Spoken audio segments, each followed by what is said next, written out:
প্রিয় দর্শক, video weather আপডেটসে সকলকে স্বাগত জানাই। আজ 19শে মে বিকেলের আপডেটে যা দেখা যাচ্ছে যে বাংলাদেশের আশেপাশেই কিন্তু লঘুচাপের বর্ধিতাংশ অবস্থান করছে এবং এটি পশ্চিমবঙ্গ থেকে উত্তর পশ্চিম বঙ্গোপসাগর পর্যন্ত বিস্তৃত রয়েছে।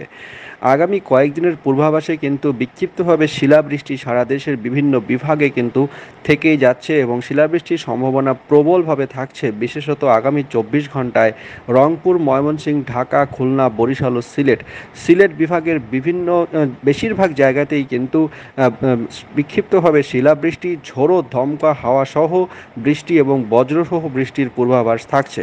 এছাড়া রাজশাহী এবং চট্টগ্রাম বিভাগের কিছু কিছু জায়গায় বিক্ষিপ্তভাবে দমকা ঝোড়ো হাওয়া এবং বৃষ্টি ও বজ্রসহ বৃষ্টিপাত হওয়ার সম্ভাবনা থাকছে। গোপালগঞ্জ, রাজশাহী, নোয়াখালী, কক্সবাজার, খুলনা, বাগেরহাট, যশোর, সাতক্ষীরা, পটুয়াখালী ও ভোলা এই সমস্ত জেলাসমূহের ওপর দিয়ে যে মৃদু তাপপ্রবাহ বয়ে যাচ্ছে তা কিন্তু আগামী 24 ঘন্টায় প্রশমিত হয়ে যাওয়ার সম্ভাবনা রয়েছে।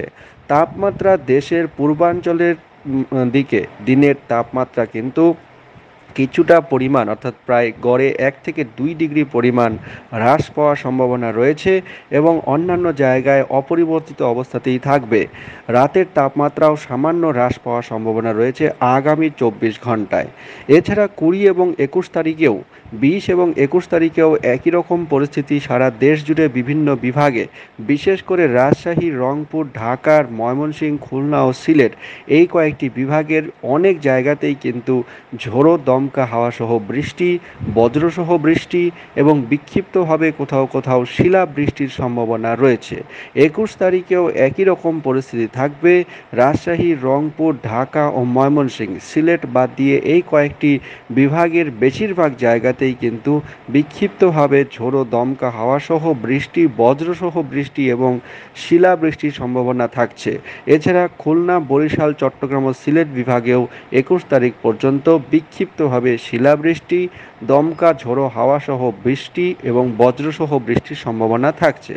বর্ধিত 5 দিন, অর্থাৎ আজ থেকে শুরু করে 24 তারিখের মধ্যে আমরা যদি আবহাওয়ার পরিস্থিতি দেখি, তাহলে বঙ্গোপসাগরে কিন্তু একটি শক্তিশালী লঘুচাপ তৈরি হওয়ার সম্ভাবনা রয়েছে এবং 25 থেকে 27 তারিখের মধ্যে এই লঘুচাপটি মোটামুটি ঘূর্ণিঝড়ে রূপান্তরিত হওয়ার একটি প্রবল সম্ভাবনা দেখা দিয়েছে। যদি এটি ঘূর্ণিঝড় হয় তবে এর নাম হবে রেমাল এবং এর যা গতিপথ মনে হচ্ছে সেটা কিন্তু ভারতের উড়িষ্যা এবং অন্ধ্র উপকূলের দিকেই বেশিরভাগ মনে হচ্ছে, তবে পশ্চিমবঙ্গ বা বাংলাদেশের দিকে আসবে বলে আসার সম্ভাবনা কম মনে হচ্ছে।